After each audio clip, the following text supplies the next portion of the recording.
Okay, yeah, cool. Right, hi everyone. My name is Herb Kim. I gave a long-form version of the presentation back in September. So if you've seen it before, apologies, but this is going to be the short, very entertaining version. So I am the CEO of a company. I'm going to skip that. I'm Korean. This is about me. I'm originally from Brooklyn. I lived most of my life before 1997 between Brooklyn, New York, and Philadelphia. I moved here in 97 to Oxford to go work for Blackwell's to help them sell more books online. I now live here in South Liverpool with my partner Marie and our 4-year-old daughter Alice. And I work in the Northeast for a company called Codeworks, which is based in Sunderland. And we are a not-for-profit company. What do we do? We work to support the digital industries in the Northeast of England. As part of that, I got to go to a conference in 2006 called TED, which I'm sure many of you know about, and was suitably blown away, and had this idea that, my God, I've got to do something like a Geordie TED, which the TED people said, we don't think that's such a good idea. So I said, okay, well, we'll try again, and we'll do something called Thinking Digital. That'll be kind of like a TED-like thing. And like TED, we are going to invite loads of wonderful people to our conference, people like Ray Kurzweil, the noted futurist, Greg Dyke of the BBC, Doug Richard, formerly of the Dragon's Den program. We had other folks like Dan Lyons, currently a Newsweek columnist and also known as the fake Steve Jobs. A woman named Jessica Flannery, who is a co-founder of a really awesome social enterprise called Kiva.org, which is microloans to Africa. And people from well-known companies like Cisco and Microsoft and other sort of leading lights like that. And we kind of sort of bet the company really in terms of we rolled out anything we could possibly think of in terms of traditional marketing we did. So we had a new website, we had great sponsors, we had print ads, we had online ads, we had email marketing, we had leaflet drops, etc., etc., etc., and so on. And I'd like to be able to tell you that between this great concept, between these wonderful speakers, and all this money that we spent, that we were quickly on the road to success, except we weren't.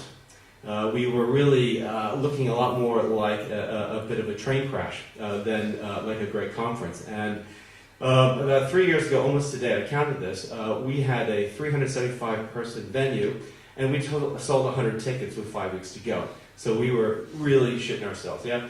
And so, in the end, we managed through a lot of scraping and fighting to get there.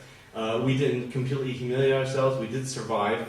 It was very costly in a whole number of different ways, but we decided that we would go for 2009. And then we launched the 2009 conference, and Lehman Brothers collapsed. And then our two main sponsors, Microsoft and Cisco, said, we're not going to be able to return. In fact, we're not even going to come to your conference, right? Just to sort of, make me feel particularly bad. So, but somehow or another, we survived this, and not only that, something changed in that time period, and we actually ended up selling out the 2009 conference, thinking, my God, this is going to be an even bigger disaster than the 2008 conference, and lots of good things started to happen for us. And going forward to the conference that's coming up, we have actually sold this conference out back in January. We've had an expansion space, we sold those tickets and things like that, and we haven't actually spent any money this year in terms of marketing. So what happened? Waiting for the slide now. Right, so back in 2008, terrible results, but the people who actually came to our conference really seemed to like it. We sent out an 11-page survey, which is like the first thing not to do when you survey people, is to send an 11-page. 78% of the people said, I'm going to reply to that in full. And so they said it was really great. Some other things happened, though, and I'd love to say this is all strategy, but we really got lucky in a big way, because kind of social media was just kind of really starting to become a mainstream sort of thing at this time. And it kind of happened to us in a number of different ways. We didn't have a blogger strategy. We didn't think to invite any bloggers. We happen to luckily have a couple of really influential bloggers. One of them is Steve Clayton from Liverpool, actually, who now works for Microsoft and blogged us to high heaven. Sky News came again. We didn't know they were coming. But the most important thing is they put that video online so that people on Twitter, for example, could then point to it and say, hey, you got to check out this amazing video.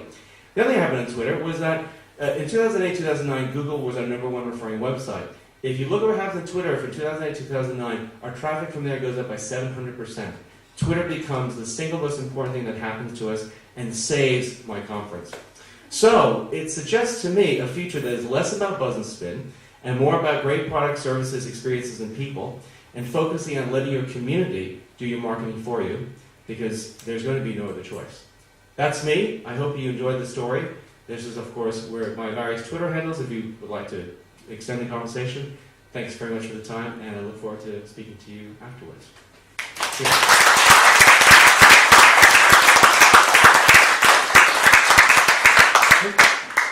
Thanks very much, Herb. And that is the end of the evening. That's the end of Ignite Liverpool 2. We do have some quick thank yous. Some thank you to Adrian and Andy and Dan and Ross, who's not here, and Sound Network, and Andy Freeney for the last time, because I'm not sure you got to thank last time. Most of all, thank you to John Moores University. A big thank you to them. And most of all, thank you to you for coming, and thank you to the speakers and presenters for presenting. Thank you very much. And we're all planning on going down to the beer house at the end, where I think it's $4.95 for curry and a beer. Yeah, okay, some people like that idea. Thanks very much, and good night.